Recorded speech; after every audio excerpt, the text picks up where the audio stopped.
Hello everyone, it's Shannon here from Waffle Flower Crafts. In this video, we are going to play with foiling and combine it with some of the new stencils that came out in Waffle Flower's recent release.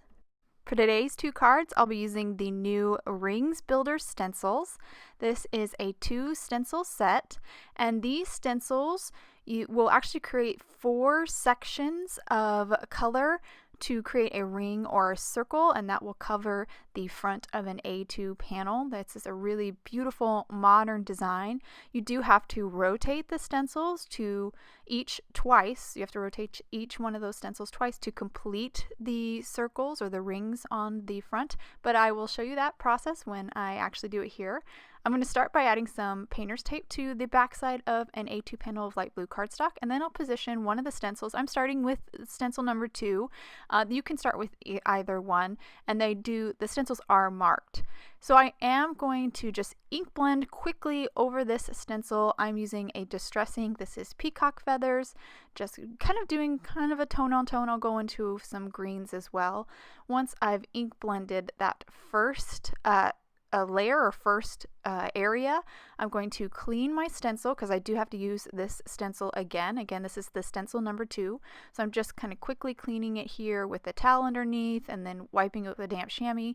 Now I'm going to just rotate this stencil and then place it back on top of my painter's tape, and then I'll ink blend my next color.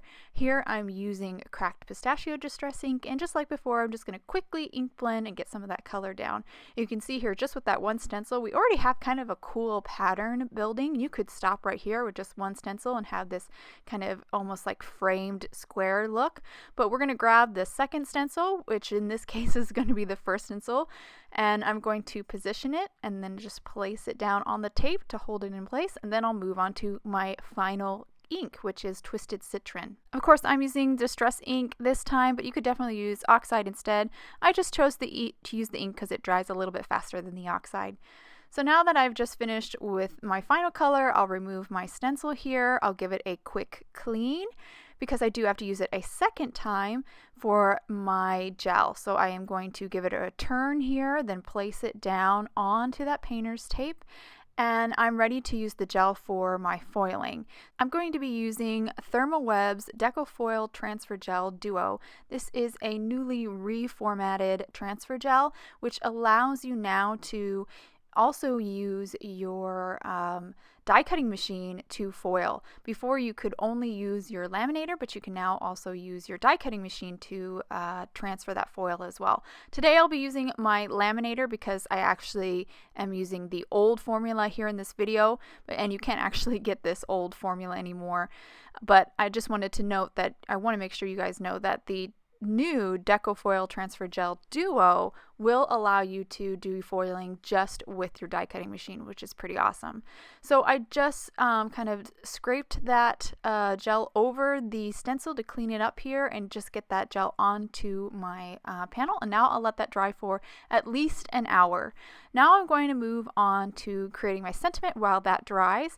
I die cut 3 hellos out of some white cardstock using the Oversized Hello word die, and now I'm just going to adhere them together with some liquid glue. Just stack one on top of the other to add a little bit dimension. You can actually totally skip this step because I later even add some foam tape to the backside of this stacked hello to create a little shadow on my panel, but again, you could totally skip this stacked part and just do the foam instead. And now I'm going to move on to my sentiment strip or my sub-sentiment. I've grabbed a sentiment from the Oversized Hello stamp set, and I'm just going to stamp it onto this bright green cardstock, and in some Versamark ink, dip it into some white embossing powder, and then I will heat set with my heat gun.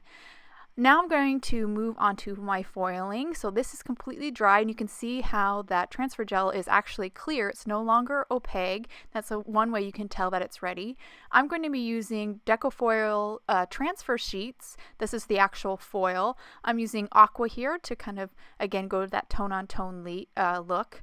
If you are using a laminator like I am using today, you will need a carrier sheet that's made out of parchment. That's just going to ensure that your panel goes in and out of your laminator smoothly. But again, you do not have to use a laminator to foil. You can just place your panel with the transfer sheet or that foil on top of it through your die cutting machine, and the pressure from your die cutting machine will transfer the foil to the gel. But here I ran it through my laminator and you can see the foil has transferred, and I'm now ready to kind of finish this card up. I'm going to start by adhering my panel onto an A2 top folding white card base made of 110-pound white cardstock. I'll just use some tape here, place it on the top of my card front, and then add my panel on top. Now I'm going to move on to my stacked hello, and as you remember I mentioned before, I do add some foam adhesive to the back of this. I'm using these really wonderful thin foam adhesive strips. I just cut them and added them to the back side of my hello. Now I'm going to remove the backing on that foam adhesive and then just center it and place it onto my card front. Then I'll move on to my sentiment strip. I'm just going to add a little bit of liquid glue to that hello and then place that right on top of my hello. And then the last thing I'm going to do is add some of these white enamel dots from Waffle Flower. I'm just going to kind of place them kind of like at a diagonal, a large one, and then a few of the smaller ones around it to just add a little accent, and that actually completes my card. I'll hold it for the camera here so you can get a good look. I really love this modern look that the Rings Builder Stencil set creates. I think it pairs really well with foiling. It adds a nice bit of shine and texture. Here's a second card I created with the same process, just different colors.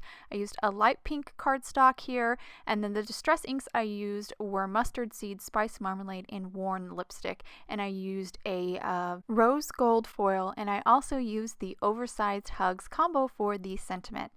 I hope you guys enjoyed today's cards and video. If you'd like any more information on the products I use, please head over to Waffle Flower, and you can follow us on YouTube, Instagram, and Facebook for more creative ideas. Thank you so much for watching, and I hope you have a wonderful day.